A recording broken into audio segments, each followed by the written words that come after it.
तस्वीरें लगातार इस वक्त आपके सामने न्यूज़ 24 पर सीधे कसारी मसारी कब्रिस्तान से तस्वीरें। अब से कुछ ही देर में अतीक अहमद को अपने भाई अशरफ के साथ यहां पर अब से कुछ ही देर बाद सुपुर्द खाक किया जाएगा। पुलिस के तमाम बड़े अधिकारी वहां पर मौजूद हैं। चप्पे चप्पे पर पुलिस को तैनात किया गया है। पूरी प्रक्रिया इस वक्त वहां पर जारी है अतीक और अशरफ को दफनाने की। अशरफ का बेटा वहां पर पहुंच चुका है, लेकिन इस जनाजे में शामिल होने के लिए सिर्फ जो करीबी हैं उन्हें ही जाने की इजाज़त है। बाकायदा उनका आईडी प्रूफ चेक करके, उनका आधार चेक करने के बाद ही उन्हें कब्रिस्तान में एंट्री दी जा रही है। इस सब के बीच वो तस्वीरें भी आपने देखी, अब से कुछ ही देर पहले की वो तस्वीरें थी जब पुलिस सुरक्षा में अतीक के दोनों छोटे बेटों को वहां पर लाया गया है। चूँकि बाल सुधार गृह में दोनों नाबालिग जो बेटे हैं अतीक अहमद के, उन्हें रखा गया है। लिहाजा अब इस आखिर वक्त में चूँकि अब से कुछ ही देर में सुपुर्द खाक कर दिया जाएगा अतीक अहमद को, तो बेटों को वहाँ पर बुलाया गया है, उन्हें भी सुरक्षा के बीच में वहाँ पर लाया गया। अतीक के जो दोनों बेटे हैं एहजाम और अबान दोनों कब्रिस्तान में इस वक्त मौजूद हैं। अशरफ का बेटा भी कब्रिस्तान में इस वक्त मौजूद हैं। सिर्फ जो करीबी हैं, बताया जा रहा है कि अतीक के बहनोई, अतीक के ससुर और जो बाकी और जो करीबी रिश्तेदार हैं, भाई बहनों, जो या तो कोई भाई है या बहन है या फिर उनके और करीबी रिश्तेदार हैं, सिर्फ उन्हीं लोगों को जाने की वहाँ पर इजाज़त है।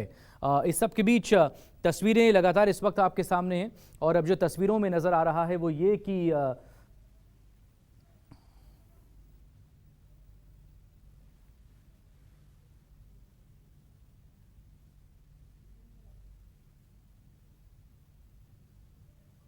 एक बार फिर से तस्वीर की कोशिश करते हैं कि किस तरह से यहाँ पर रैपिड एक्शन फोर्स की तैनाती की गई है। भारी पुलिस बल की तैनाती यहाँ पर की गई है, जिससे कि कोई भी लॉ एंड ऑर्डर की सिचुएशन खराब ना हो। आपको बता दें पूरे इलाहाबाद में लगातार मार्च किया जा रहा है।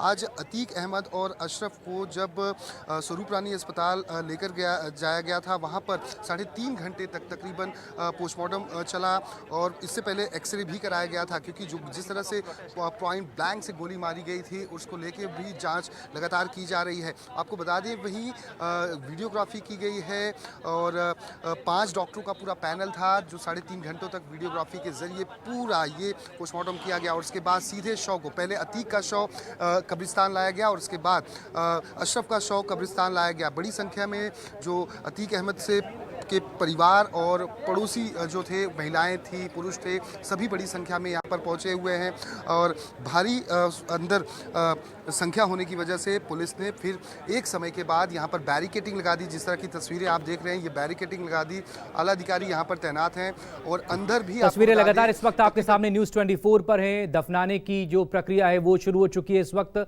अतीक और अशरफ को सुपुर्द खाक किया जा रहा है। सीधी तस्वीरें इस वक्त कसारी मसारी कब्रिस्तान से नमाज जनाजा हो चुकी है और अब से कुछ ही देर में, अब चूँकि वहाँ पर उन दोनों की बॉडीज़ वहाँ पर पहुँच चुकी है, जनाजा वहाँ पहुँच चुका है, लिहाजा अब उसे दफनाया जाएगा। अतीक और अशरफ दोनों भाइयों को दफनाने की प्रक्रिया इस वक्त वहाँ पर चल रही है। दोनों की कब्रों को पास में ही बनाया गया है और पहले चूँकि बाकी और इससे पहले उनके, चाहे वो माँ बाप रहे हों या उनके ख़ानदान के कोई और लोग रहे हों, जिस हिस्से में उनको पहले दफनाया गया था वहीं पर करीब में ही इन्हें भी दफनाया जाएगा। दीपक लगातार इस वक्त हमारे साथ बने हुए। दीपक, नमाज जनाजा हो चुकी है और अब सुपुर्द खाक किया जा रहा है अतीक और अशरफ दोनों को।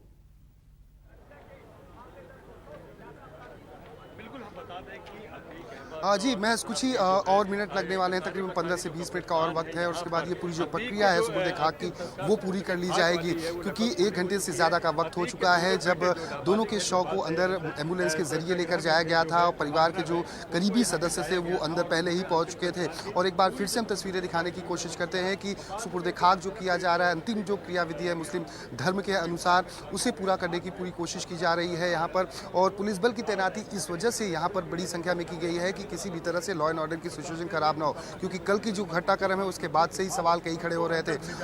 कोई भी जो असामाजिक तत्व से जुड़ा हुआ व्यक्ति किसी भी तरह से यहाँ पर हिंसा ना करे या लोगों को बरगलाए ना, उसका ख्याल रखते हुए यहाँ पर इंटरनेट सेवा भी कल से ही पूरी तरह से ठप की गई है। अशरफ की बेटी, अशरफ का जो बेटा है वो पहुँचा हुआ है, अतीक के जो दोनों बेटे वो पहुँचे हुए हैं, इसके साथ साथ इनके परिवार के जो सबसे करीबी है वो पहुँचे हुए हैं। इनके जो पुश्तैनी जो घर था वहाँ के जो पड़ोसी हैं वो अंदर पहुंचे हुए हैं, लेकिन कई लोगों को अंदर ही बाहर ही रहने दिया गया, क्योंकि बड़ी संख्या में जब अंदर जमावड़ा हो गया उसकी वजह से लोग जब बाहर निकलेंगे तो लोगों जब मिट्टी देकर निकलेंगे तो किसी भी तरह से लोग जब मीडिया उनसे बात करी, कई लोगों में आक्रोश भी है कि जो इनकाउंटर हुआ वो गलत तरीके से हुआ। अब देख सकते हैं एक बार फिर से कि पुलिस बल अंदर जा रहा है, यानी कि जो क्रियाविधि है सुपुर्द खाक करने की वो शायद पूरी हो चुकी है। अब पुलिस बल अंदर जा रहा है कि जो भी रिश्तेदार हैं उन सभी को एक एक करके बाहर निकाल लिया जाए। कल भी जब असद की शरीर को जब उनके शव को असद को लाया गया था झांसी से, तो यहीं पर सुपुर्द खाक किया गया था। महज 30 से 40 लोग जो परिवार के करीबी थे, पुलिस ने कहा था, अपील की थी कि आप जो भी करीबी लोग हैं वही अंदर दाखिल हो सके। उस समय ये भी अंदाज़ा लगाया जा रहा था कि हो सकता है कि शाइस्ता परवीन जो यूपी पुलिस की वांटेड लिस्ट में है इस वक्त, वो फरार हैं, शायद वो अपने बेटे के अंतिम विधि में वो शामिल होने के लिए आए, लेकिन शाइस्ता परवीन नहीं है। आज भी यही कयास लगाए जा रहे थे कि बेटे के अगर जनाजे में वो नहीं शामिल हो सकी तो शायद पति और देवर के जनाजे में ज़रूर वो शामिल होंगी। हालांकि कुछ महिलाएं ऐसी जा रही थी, शुरुआती खबर ज़रूर आई, लेकिन जिन महिलाओं ने बुर्का पहना हुआ तो उन्होंने अपना आई कार्ड दिखाया, जो परिवार के करीबी सदस्य उन्हें अंदर फिर जाने दिया गया। अब देखना होगा कि शाइस्ता परवीन क्या इस पूरे मामले में, क्योंकि बेटा एक माँ के तौर पर देखा जाए तो भले वो आरोपी हैं, लेकिन माँ के तौर पर कि एक बेटा खो दिया है, पति को खो दिया है, वांटेड है, यूपी पुलिस उन्हें ढूंढ रही है। और दूसरा गुड्डू मुस्लिम को लेकर भी यूपी एसटीएफ ने आज महाराष्ट्र के नासिक में कई हिस्सों में छापेमारी की है। जो बमबाज है उससे भी ट्रैक डाउन करने की कोशिश यूपी पुलिस लगातार कर रही है। लेकिन उससे पहले जिस तरह की कल घटना हुई है उससे कई सवाल ज़रूर खड़े हो रहे हैं। योगी उत्तर प्रदेश के मुख्यमंत्री ने पूरी जांच के आदेश दिए हुए हैं। ऐसे में देखना होगा कि क्या लूप होल्स रहे, क्या कुछ ऐसी लूप होल्स किए गए अधिकारियों की तरफ से, या फिर नज़रअंदाज